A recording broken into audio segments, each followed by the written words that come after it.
My next tip for you would be to get a couple of pieces of blank paper. And I don't know if you can tell, but I taped my papers together. And why did I pick two pieces of paper? Because one piece of paper isn't 30 centimeters tall, and I know my tower has to be 30 centimeters tall.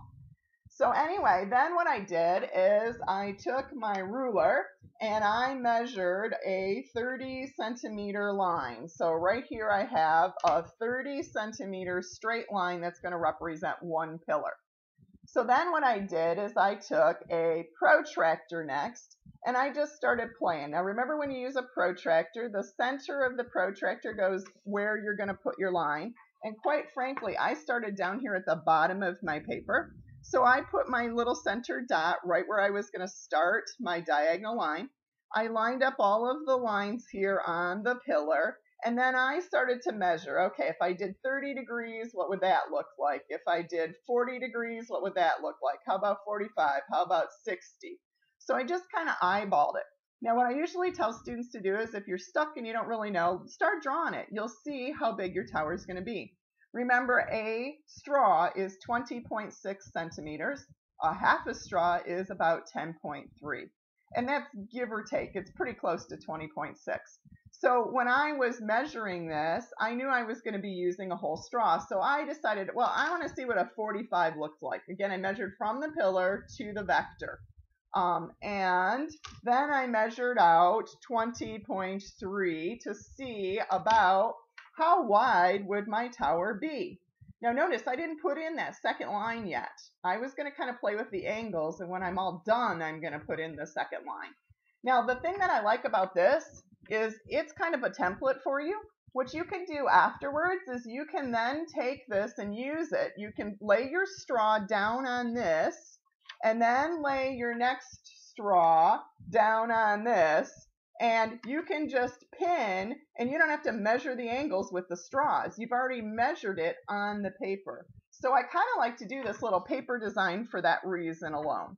And I decided I'm going to make mine 45 because I kind of liked how wide it was, and it still met the height requirement because I made my original line be that 30 centimeters. Now, because I was using double straws here, I had the opportunity to kind of stretch this out if I needed to up at the top here. So I could have made mine taller than 30 centimeters. There's no rule that says that you can't be taller. There is a rule that says that you can't be shorter. So I determined that my angle here was going to be a 45-degree angle. And my last step here is to calculate how many straws total I would need in order to build this tower. So if I go back and look at number 6, it was 6 straws for the pillars. Number 11 was 12 straws for all the X's. And if I totaled that up, I would need 18 straws to make my tower. Now, 18 straws isn't anywhere close to the 30 that you're given.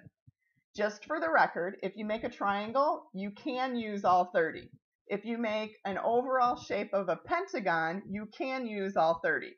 If you make a square, there is no way to keep it symmetrical and use all 30. Is that a bad thing? Absolutely not. I have seen lots of square towers that have held 30 pounds and haven't used all 30 straws. So that's okay. Remember, it's a maximum of 30 straws. Now, if I were coming around and I were evaluating your tower, I would probably say to you, you know, you got a lot of straws left. Can you keep it symmetrical and maybe add another pillar in each corner? Would you exceed your number of straws? Could you maybe add another X on each side, even if the X's overlap? That's cool. Remember, we saw towers that had overlapping. So if you were using that few straws, 18 out of 30, I would probably talk you into changing your design because those extra straws are going to matter. Now, I'm having a hard time thinking, let alone to put a tower together to demonstrate for you. So I chose 18 straws on purpose. My tower is not going to meet the requirements. I can pretty much guarantee you it's not going to hold 30 pounds. There's an alternate reason why I'm doing that. I don't want you stealing my design. I want you making your own. So that's kind of my idea behind it and why I'm choosing such a crappy tower, but those are the things that I would kind of talk you into. All right, so that's how you would design your tower.